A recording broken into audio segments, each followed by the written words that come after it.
Армысыздар, мектеп тынысы ақпараттық шығарылымы эфирде сіздермен мен Жәрдем Дәурен. Біздің күнтізбемізде наурыз айы бұл тек көктемнің басталу ғана емес, бұл табиғат оянып, бірлігіміз нығаятын уақыт. Адал азамат, ұлттық бағдарламасына сәйкес бұл ай қоғамымыздың басты құндылықтары тәуелсіздік пен патриотизмға арналған. Патриот болу, өз елінің тарихы мақтан тұту ғана емес, сонымен бірге күн сайын айналаңа қамқорлық, құрмет пен адамгершілік таныту деген сөз. Дәл осы қасиеттер наурыз айындағы айтулы оқиғаларды бір арнаға тоғыстырады. Жанындағы жандарға деген шынайы алғыс сезіммен бастап дәстүріміздің шырақшы болған аяулы аналарымыз бен әйелдер қауымына деген терең құрметке ұласады. Бүгінгі шығарылымда біз мектебімізде қайырымдылық дәстүрлері мен ұрпақтар саптығысынан қалай жанданып жатқаны туралы баяндайтын боламыз.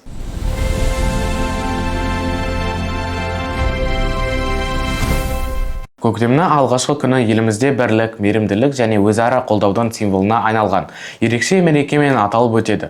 Алғыс айту күні ортақ болашағымызды сөзбен де, іспен де бірге құрып жатқан жандарға рахмет айтатын уақыт. Біздің мектеп қабырғасында бұл мереке құрметті қонақтарды, ұстаздар мен оқушыларды біріктірген салтанатты іс-шарамен басталады. Алғыс айту күніне арналған салтанатты жиын шынайы құрмет пен патриоттық рухқа толы жағдайда өтті. Кездесудің құрметті қонақтары еңбегі өскелең ұрпақтың құқықтарын қорғау, қауіпсіздігі мен болашағының жарқын болуына тікелей байланысты жандар болды. Қатысушыларға құттықтау және алғыс сөзін мектеп директоры Стародубец Валентина Владимировна арнады. Ол алғыс айту күні мейірімділік пен ұлттық бірліктің мерекесі екенін атап өтіп, бұл күн әр адамның ортақ отанымыздың гүлденуіне қосқан үлесін бағалауға үйрететінін айтты.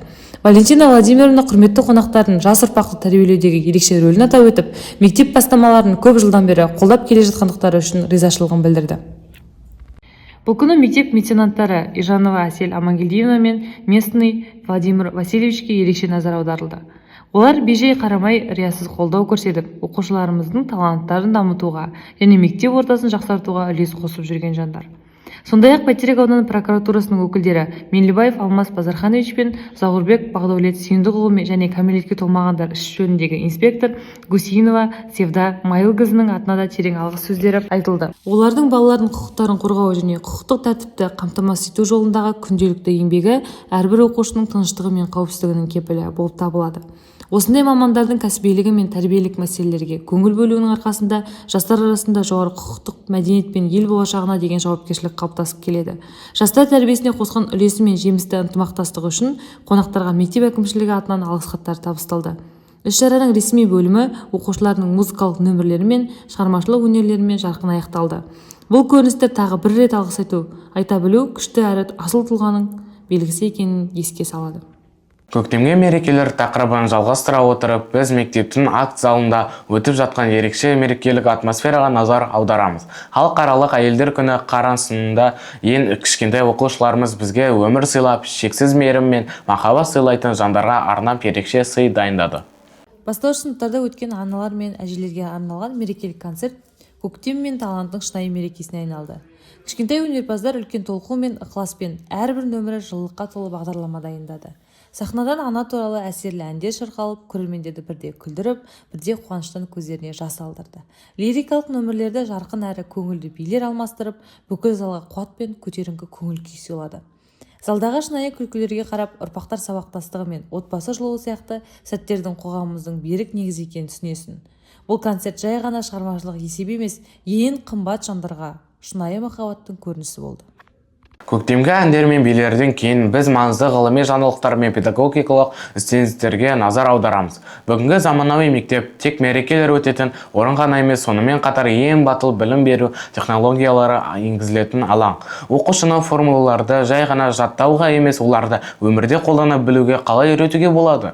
Бүгін біздің мектеп қабырғасында облыстың түкпір-түкпірінен келген сапаршыларды немен таңғалдырады. Облыстық семинар, инновациялық зертханалар және білім берудің болашағы туралы келесі арнайы репортажымызда.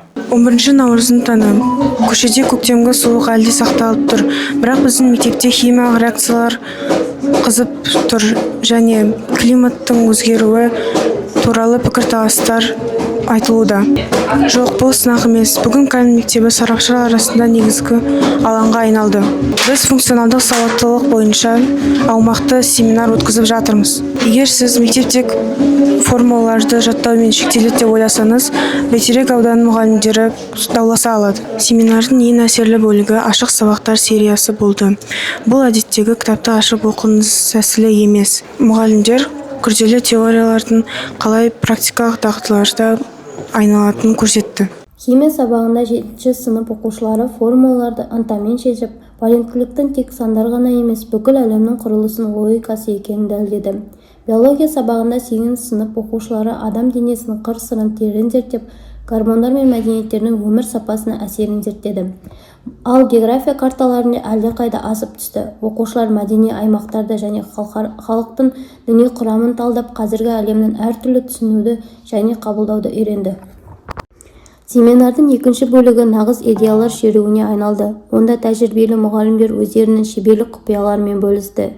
Негізгі назар кәдімгі сыныпты жоғары технологиялық ғылыми орталығына айналдыра алатын заманауи STEM технологиялары мен цифрлық зертханаларға аударылды. Қатысушылар оқушыларға тек фактілерді жаттап қана қоймай, сыни ойлауға және нақты өмірлік жағдайларды инновациялық шешімдерді табуға үйрету үшін нақты өмірлік мәтіндерді талдау мен кейс-стадилерді қалай пайдалану керектігін жаттығады.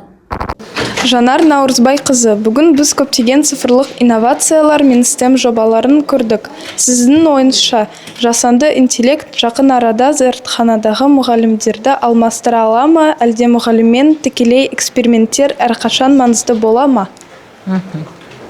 Қайырлы күн, құрметті әріптестер, құрметті Камен жалпы орта білім беретін мектеп ұжымы. Бүгінгі облыстық семинарда біздер жаңа ғана барлық педагогтардың сабақтарын, шеберлік сыныптарын көре отырып, біз қазіргі заманғы жаңа технология, цифрландыру заманында біз бірнеше сабақтардан бүкіл платформалардың барлығын бірдей болмағанмен де әр педагог өзіне жақын платформаны қолданады. Бірақ педагог бұл жерде оқушыға ең басты тұлға болып қалады. Ол орын алмастырмайтын дүние. Цифрлық технология бұл тек қана қолданушы құрал болып қалады, ал педагог сол педагог болып қалады. Неге? Себебі педагог сол білімді оқушыға берудегі ең басты оның құралы жаңағы түрлі платформалар арқылы сабақты жаңа заманға сәйкесінше, қазіргі альфа ұрпақтарына сәйкесінше тиісті деңгейде сабақты жеткізу. Оны жеткізу үшін бұрынғы дәстүрлі сабақ қазір біздің балаларымызға жеткіліксіз деңгейде болғандықтан, қазір Қасым-Жомарт Кемелұлы Тоқаевтың өзі биылғы 2025-26 оқу жылын цифрландыру оқу жылы деп есептедік. Қазіргі таңда біз, міне соған сәйкесінше біз қазіргі педагогтардан талап етіп жатырмыз. Күнделікті сабақта ең болмағанда бір платформаның жидың бір мүмкіндігін оқушыға пайдалана отырып, оқудың тиімді бір әдісіне көшіп, сол арқылы оқушыға тиімді деңгейде сол тақырыпты меңгертуге біз тек қана құрал ретінде қолданамыз. Ал педагог, ол сол педагог күйінде қалады. Ол білім беруші, ол оқытушы. Сіздің ойыңызша 2026 жылы идеалды жаратылыстану мұғалімі қандай болады? Қатаң ғалым ба, әлде шығармашыл тәлімгер ме? 2026 жылғы мұғалім бұл қатал мұғалім болмайды. Себебі ол егер де оқушыға қатал болатын болсақ, біз онда оқушыны біз үркітіп алуымыз мүмкін. Сондықтан да оқушыға педагог оқушының тілінде сөйлей алатын, оқушының жас ерекшелігін ескере отырып білім беретін және оқушыға өзінің талабын, пәннің сапасын, берілуін, жалпы пәннің тілдік құзыреттілігін дамыта отырып, оқушыны дамытатын шығармашыл тұлға болады деп айта аламын. Себебі оқушыны біз қазір қорқытып оқыта алмаймыз. Тек қана оқушыға біз кез келген түрлі деңгейдегі тапсырмалар арқылы оқушыны оқытып, білімімізді беріп, содан біз кері байланыс алып, оқушымызды біз дамытып, шығармашыл тұлға дайындаймыз. Біз сенімдіміз, білім беру болашағы қазірдің өзінде осында, және ол өте қызықты болады деп күтілуде. Бұл білім беру саласында өзгерістердің эпицентрінен және жаңалықтарды беру үшін Сайынова Алима. Наурыз айы бізді жарқын оқиғалармен қуантуды жалғастыруда. Осы күндері мектеп сахнасы нағыз сән алаңына айналып, онда нәзіктік, ұлттық дәстүрлері деген терең құрметпен үйлесті. Орта буынға арналған көктем аруы және жоғары сынып оқушыларына арналған Наурыз гүл байқаулары мектебіміздің ең талантты, батыл әрі креативті қыздарын біріктірді. Мектеп сахнасында көктем қалай құлпырып жатқанын келесі сюжеттен көріңіздер. 5-7 сынып оқушылары үшін көктем аруы байқауы үлкен сахнаға жасалған алғашқы маңызды қадам болды. Таныстыру кезеңінде жас қатысушылар өздерін ерекше таныстырып қана қоймай, армандарымен де бөлісуге тырысты. Біз қыздарымыздың қызығушылықтары қаншалықты жан-жақты екендігін көрдік. Спорттағы елеулі жетістіктерден бастап, қолөнердегі нәзік шеберлікке дейін. Көрермендердің ерекше ықыласына ие болған кезең шығармашылық тур болды. Мұнда әр қатысушы өз даралығын көрсете алды. Сахна нәзік лирикалық әндермен қызу билерге толып, олардың артында ұзақ дайындықпен көрермендерге мерекелік көңіл-күй сыйлауға деген шынайы ниет тұрғаны сезілді. Байқау рухы байқалғанымен, көктем аруы ең алдымен достық пен көктемгі шабыттың мерекесіне айналды. Көктемгі мерекелер эстафетасын 8-10 сынып оқушылары Наурызгүл байқауы аясында жалғастырды.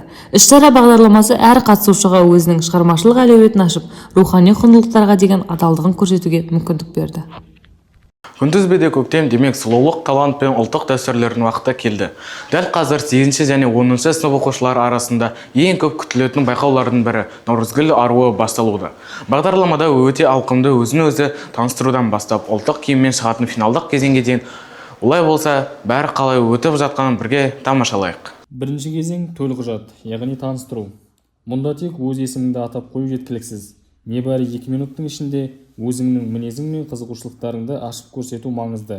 Біреулер әзілге мән берсе, енді біреулері оқу мен спорттағы елеулі жетістіктеріне назар аудартады. Қатысушылардың өзін көрсетуіне нағыз мүмкіндік беретін кезең шығармашылық номер. Мұнда толық еркіндік берілген.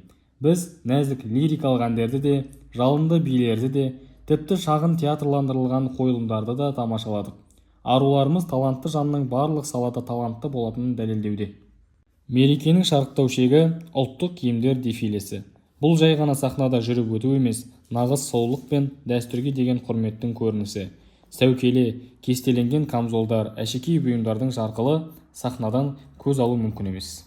Қазір әділ қазылар алқасы Наурызгүл аруы атағына кім лайық екенін шешу үшін кезге кетті. Бірақ біз үшін бұл арулардың әрқайсысы жеңімпаз. Сіздермен бірге мектеп танысы Жәрдем Дәурен. Келесі шығарылымдарда жүздескенше. Патриотизм, тарих пен дәстүрге деген құрметтен басталуда. Біз оларды ұрпақтан ұрпаққа үлкен жауапкершілікпен жеткізіп келеміз. Мектебіміздің ең жасы азаматтары, бастауыш сынып оқушылары ұлттық мұраның заманауи әрі ерекше сәнді бола алатынын дәлелдеуге бел буды. Кәдімгі мектеп күні қалайша халықтық киім балалардың әсем қадамына толы жарқын мерекеге айналғаны туралы арнайы тілшіміз баяндады. Армысыздар. Бүгін біздің мектебіміздің акт залы нағыз подиумға айналды. Мұнда қазақтың ұлттық киімдері зор шеруі Сәнфест фестивалі өтуде.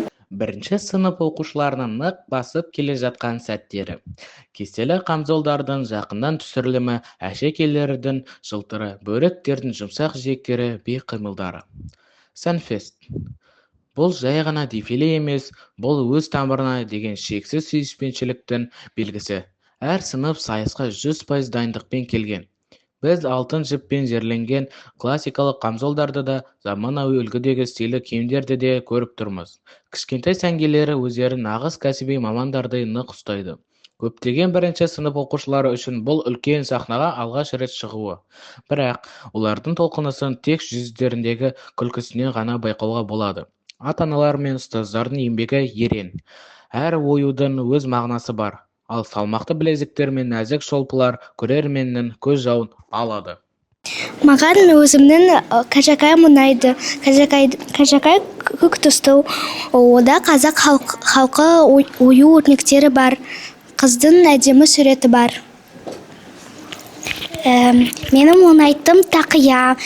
Тақияда мында түрлі заттар бар. Олар былай істейді. Және ол қызыл түсті менің ұнайтым түсі. Маған ұнайтын әшекей ол шашпау. Маған ұнайды. Сылптырлаған дыбысы ұнайды. Түсі де ұнайды. Что тебе нравится? Шапка. Шапка? Почему тебе нравится шапка? Красивая она? А тебе нравится твой костюм? Что там нравится? Дай имя. Мне нравится свой казакай, потому что он такой синий и желтый. Молодец. Мне нравится свой костюм и украшения. Молодец. Тебе нравится костюм? Да. Что нравится тебе? Мне нравятся штаны, Штаны нравятся? А почему они тебе нравятся, штаны? потому что они красивые. Мне нравится костюм, Что тебе именно нравится? платье, Платье? А почему? потому. Понятно. Мне нравится казакай. Мне больше он нравится вот с этими огнями. Мне тоже нравится казакай, потому что он очень красивый. Мне нравится саукеле и казакай. На казакай есть орнамент. Мне нравится казакай и косички на резинках. Мне нравятся вот эти резинки и саукеле. А мне нравится сам костюм, жилетка, вот эти красивые резинки и вот такая вот штучка. Мне нравятся орнаменты на моем костюме. Мне нравится казакайка и мои резинки. Наурыз айының мерекелік шеруі жалғасып, мектебімізде көктемнің ең басты мерекесі қош келдің әз наурыз тойланды. Бұл мектеп өмірі қонақ жайлық рухына толып, күнделікті тіршілік ырғағы ата-бабадан жеткен көне дәстүрлерге жол берген ерекше уақыт. Жаңару мерекесі мектеп ұжымының барлық буынын біріктіріп, рухани тамырымыздың маңызын және бірліктің құндылығын тағы бір еске салды. Мереке ежелгі дәстүр шашумен басталды. Қуанышты дауыстардың арасында қонақтарға тәттілер шашылып, ол молшылық пен сәттіліктің белгісін білдірді. Ашылу салтанатының шарықты сәті Қыдыр атаның сахнаға шығуы болды. Ол қасиетті бата беріп, оқушылар мен ұстаздарға игі істер мен береке тіледі. Оның артынан сахнаға көктем аруы шығып, жаңа өмір кезеңінің басталғаны бейнеледі. Мерекелік бағдарлама халық мұрасының сан алуан қырын қамтыды. Әр сынып өз өнерін көрсетті. Біреулері ұлттық ойындар арқылы ептілік пен күшін танытса, енді біреулері халық әндерін орындап, көрермендерді тәнті етті. Ұлттық киімдердің көрсетілімі де ерекше назар аудартты. Әрбір костюм өзіндік тарихты баяндап тұрғандай әсер қалдырды. Ал наурыз мерекесі мол дастархансыз қалай өтпек? Әр сынып өздерінің бай дастарханын жайып, шағын алаңдарын нағыз этнокөрмеге айналдырды. Оқушылар қазақтың ұлттық тағамдарын әзірлеп қана қоймай, олардың жасалу ерекшеліктерін таныстырып, наурыз көже, қуырдақ және басқа да ұлттық дәмдердің дайындалу құпиялары туралы айтып берді. Бір дастархан басына жиналған оқушылар, ұстаздар мен ата-аналар тағы бір мәрте дәлелдеді. Наурыз бұл бірлік, достық және өз тамырына деген шексіз құрмет мерекесі. Осылайда өткен оқиғалар біздің мектептің тек білім алатын орын ғана емес, дәстүрді құрметтейтін, жетістіктерін мақтан тұтатын және болашаққа сеніммен қарайтын үлкен отбасы екенін тағы бір мәрте көрсетті. Әрбір жылы сөзден, әрбір ғылыми жаңалықтан және әрбір шығармашылық өнерден біз тәуелсіздік құндылықтары мен отанға деген сүйіспеншіліктің көрінісін көреміз. Осымен мектеп тынысы ақпараттық бағдарламасының бүгінгі шығарылымы аяқталды. Сіздерге көктемгі шабыт, жаңа жетістіктер және тек жақсы жаңалықтар тілейміз. Келесі эфирде кездескенше.